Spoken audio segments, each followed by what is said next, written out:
Welcome to the economic Bitcoin inflation etc. talk. So I look like shit. It's because I have a massive toothache. Basically, I do assume that Bitcoin is a good buy.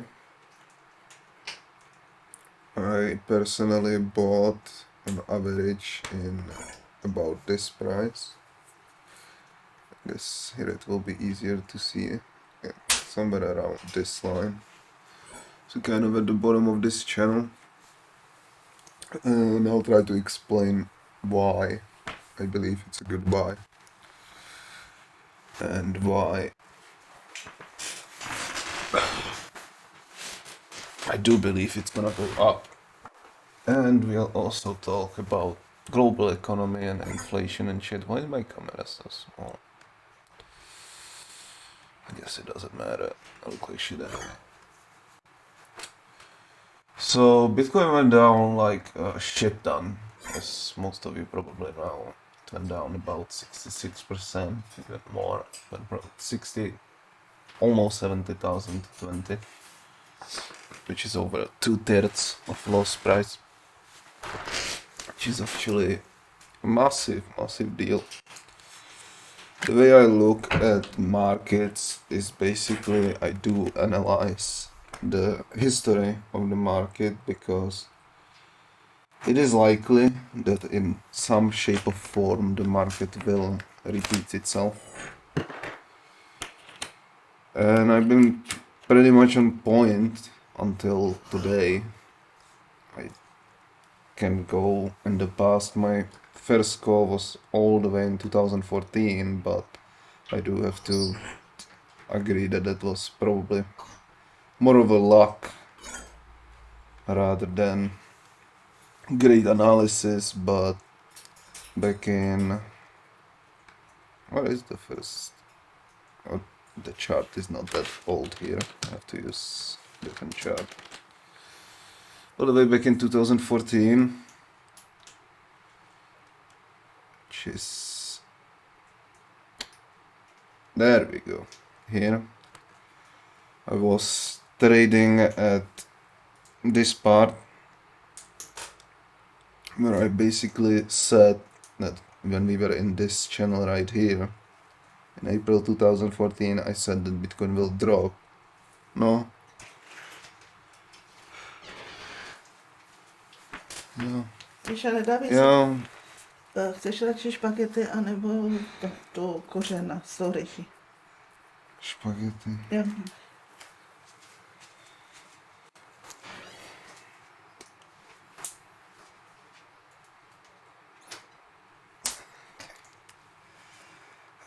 So, when we were in this channel, I did say that Bitcoin will drop to $350 and then it will go up. It dropped a little bit more, it went to 342, but it's still pretty good guess. But again, I do say that it was more of a guess rather than good analysis. But then I also said that Bitcoin will go to $700. I was off by $18 to $15. I do not actually remember why I called these prices at the time. It's a long time ago. I do know my first more of an analyzed call was here. When we were here at $170, I said that Bitcoin will bounce to $300. And it bounced to $310. So again, I was off very little. So this was first call I made based on analysis. I think it was very simple analysis of basically this being the resistance channel and it bouncing into that.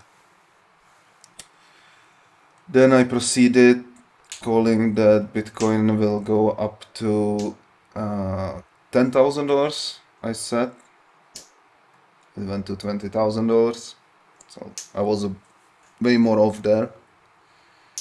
But I mean, I guess the direction, right? Then here I said that $6,000 will be a bottom. It was 5,900, pretty accurate. And I said we would bounce in about here to 10 to 11,000. It went to almost 12,000. I was again pretty close there.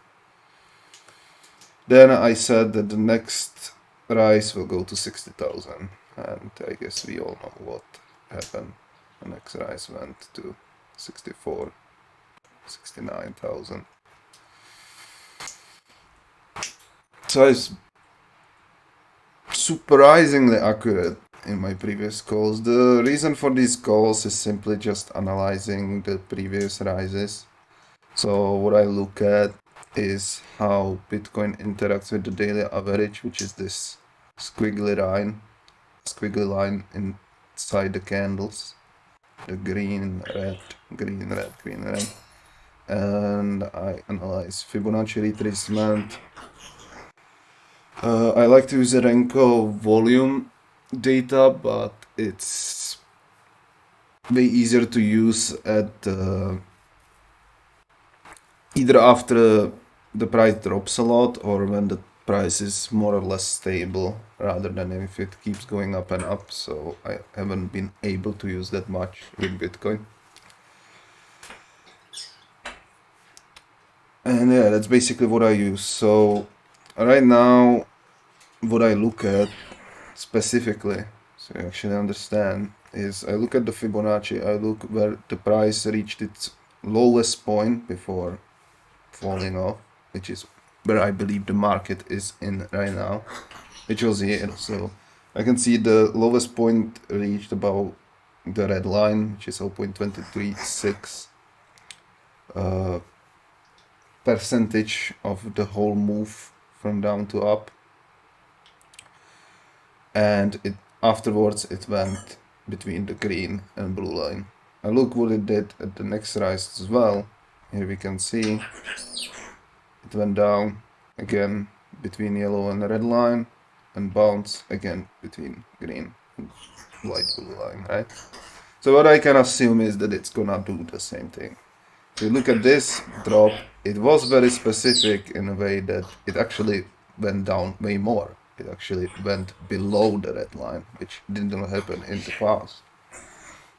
But in the end, we can assume that the price will eventually get back between the green and the light blue line as usual. I mean, it is moved a little bit, so maybe green line is the maximum it's capable of, or maybe the other way around. It's actually gonna reach the light blue line entirely. It's not, you can't predict like the exact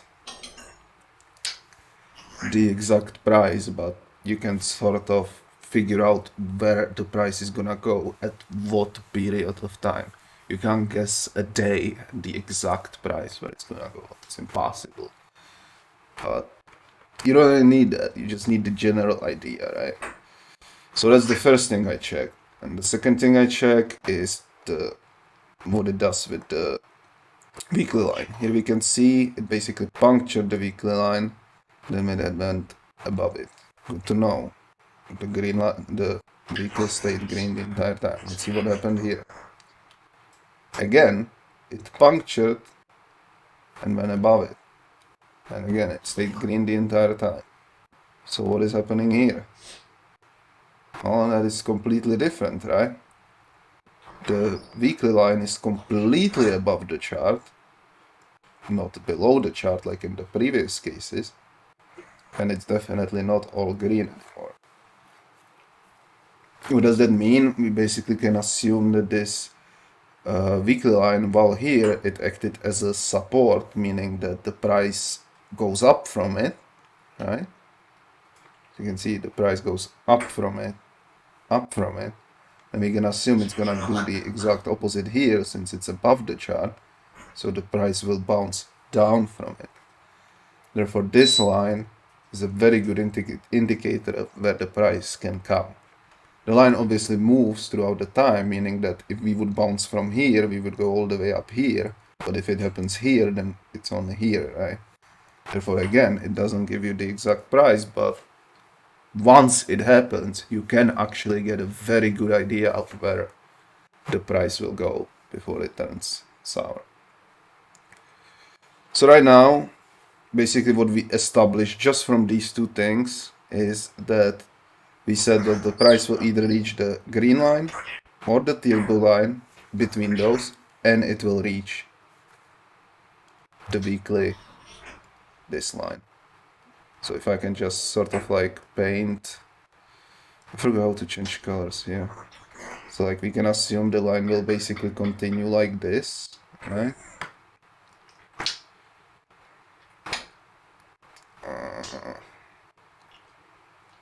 There we go. Right? And basically at the point it's gonna bounce. So let's say Bitcoin is gonna do something like this, which is what I expect. It's gonna go up like this, then back down into this channel, and then up. So if this scenario would happen, the time for me to sell would be 36,000. Around that price. This is, for me, the most likely scenario right now for Bitcoin. Same goes for Ethereum coin. I do actually believe that Ethereum coin is a better investment. I mean, in theory it is. It's definitely riskier because Ethereum, unlike Bitcoin, doesn't have as solid foundation, meaning that Ethereum has a bigger possibility of just dying off, you know, like, I don't know, some hack happening, fucking devs abandoning it. Any of these scenarios that just basically kill a stock. Ethereum has a bigger potential of doing that, but also if it doesn't, then it's always gonna make a bigger move from here. The reason for that is that Ethereum sort of rises along with Bitcoin. So like while Bitcoin did the massive run to 70,000, Ethereum went higher. How much higher? It basically went like 3 times from this point up. So now when the Bitcoin is going down, Ethereum went down faster because it went up faster before, right? So right now we're at 0.858, we would get back around here, 0.7, which is basically like a 25% accelerator, which basically means if Bitcoin goes up 100%, then Ethereum will go up 125%. So those are my reasonings. The scariest part right now is the monthly. Monthly average, which is not something we could have used in the past, and the reason for it is it takes a long time before it can actually calculate itself. I need to use the more precise chart. And as you can see in the past, the monthly line was literally always below the chart, right? What happened is that it broke on this drop here. This is the scary part. So like, if I was actually trading actively, I would assume it's gonna bounce off of this first, but it really didn't, right? It went into it. I mean, it did kind of bounce, but like a very tiny bounce that you wouldn't expect from a monthly average. Like this line is supposed to be mega strong. So like the scary part is what happens once the price reaches this. Is it actually gonna be able to just go back through it? Or is it gonna fall off? Hence my prediction of this. Oh fuck, where did it go? Basically what I painted before, I do expect the rise, then a little bit of fall. The rise will be exactly in the 1 monthly weekly. It will bounce off of it down a little bit, and then it will reach this structure here. That's what I hope for, that's what I expect to happen. But it's no longer just in Bitcoin's hand, because we have a global crisis, economic crisis, that is caused by market bubble, And for you to, how do you actually translate the global economy, what happens to inflation, all of this shit into markets, right? Well, the easiest way to do that is to use these two markets. One is called Dow Jones, and one is called S&P mini futures. These two markets are an index of the biggest American markets. ES is for I'm not sure actually now. I think one is technology, the other one is like electrics or something. I could Google that. Like honestly, it doesn't matter. Basically, these two perfectly, not perfectly, but for the most part, represent our current economy. So as you can see, the price right now, this, what happened here is coronavirus, the massive panic after coronavirus. And here we can see that the price went into the monthly, and it is staying there right now. Once this breaks, the crisis will get worse than it is right now. But what it also means is if it breaks and the crisis gets worse than it is right now, Bitcoin won't go up anymore. It will go down too. Because at this point, Bitcoin is sort of a part of these two charts. It doesn't copy it, as you can see, the shape is different, right? But you will find similarities. I mean, it's very nice to see, for example, on 1 hour chart, right? So this is ES, this is Dow Jones, and now compare ES to Bitcoin. Like you can see that it looks different, but in the end, like you have the huge fall, you have this sort of a shockwave afterwards. It is sort of making the same shape. So this is the biggest indicator of bad things that can happen, and I do personally believe that this will break and it will go down, and it's gonna be scary. And that you may ask, till when, right? Well, a good indicator in any markets are actually presidential elections, which the last one was January 2021. So we can basically just take this and throw this to January 2025. It doesn't, like, as you can see, it doesn't happen exactly on the elections, but it is a good indicator. Like here you can see it happened basically like 3 months before the elections, before it changed direction. Here it became, this is Obama. It became basically on the same time. And you can see it stopped on these elections. Now these elections happen, where it first went up and within half a year it changed direction again. So we can sort of expect this to happen here too, which is a time frame of about 2.5 years. Whether it changes direction before it reaches it, or a little bit before or a little bit after, we do not know. So we can put a time frame of 2 to 3 years is the time when economic crisis ends. So we actually do have 2 to 3 years of economic depression ahead of us, which is very scary when you look at it. It could get worse. There is a worse scenario where basically we kind of, as you can see, these depression periods always lasted only one election. Like, what if it happens the opposite way? Like, this rise lasted for 3 elections, which is insane. It was Obama, Trump, right? Was it actually 4 elections? No, it was 3. Oh, I'm sorry, it was Obama, Trump. Not Obama, Trump. My bad. The other way around.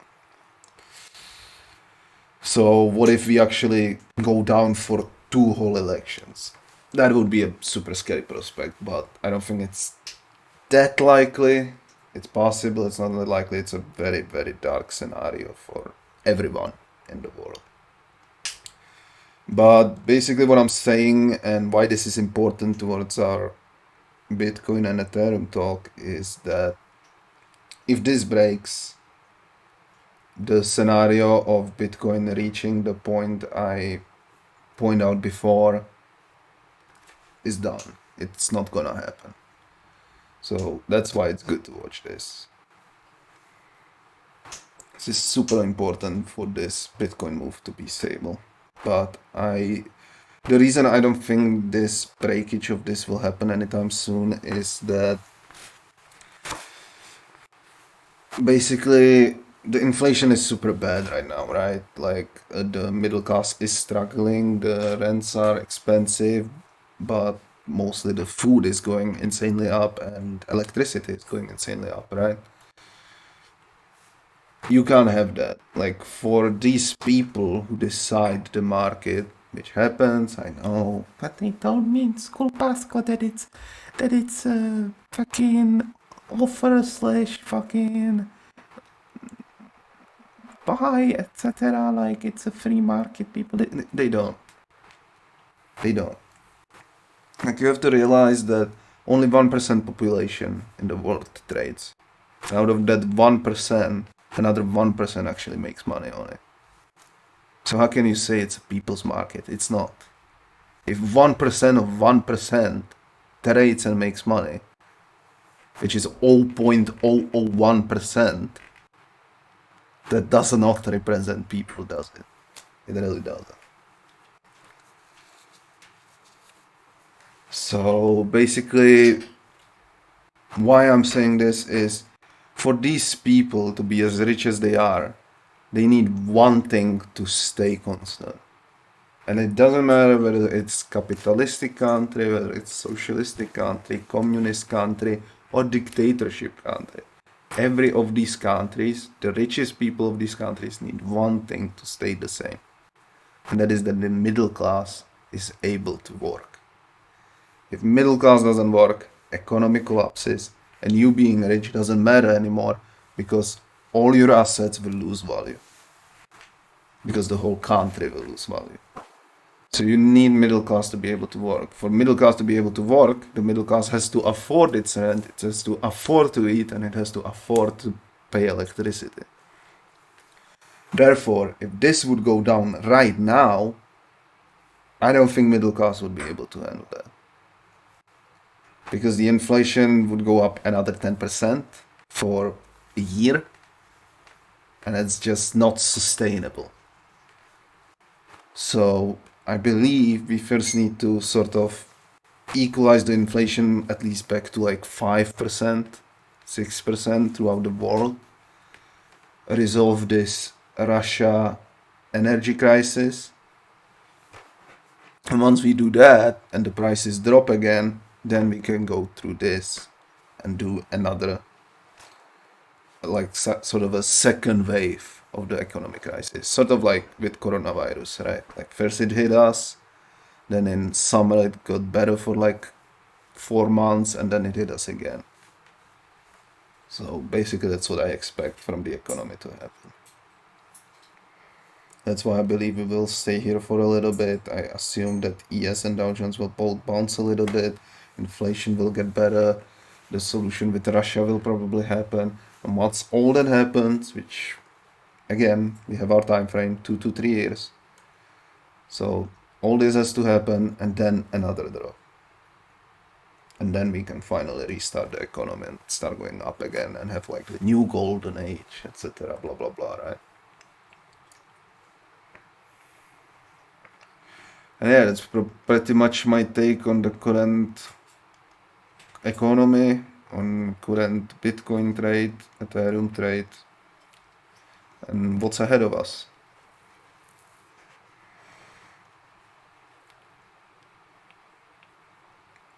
It is a moderate estimation. There's always the dark scenario of this shit going down even after the period we just established. That would be horrible. and very scary, and I don't know how the population will be able to handle that. That's the dark scenario. The positive scenario is that this whole thing happens before the time period, and it actually manages to get back up before the time period ends. That's the positive scenario, which at this point I find almost impossible. I see the dark scenario more likely than the positive one. But honestly, I'd give the middle way, the middle scenario, about 95% of happening, which is the bounce, settle, another dump, which would go maybe even. How far could it go? Probably like here. Basically half our economy, which is still scary as fuck.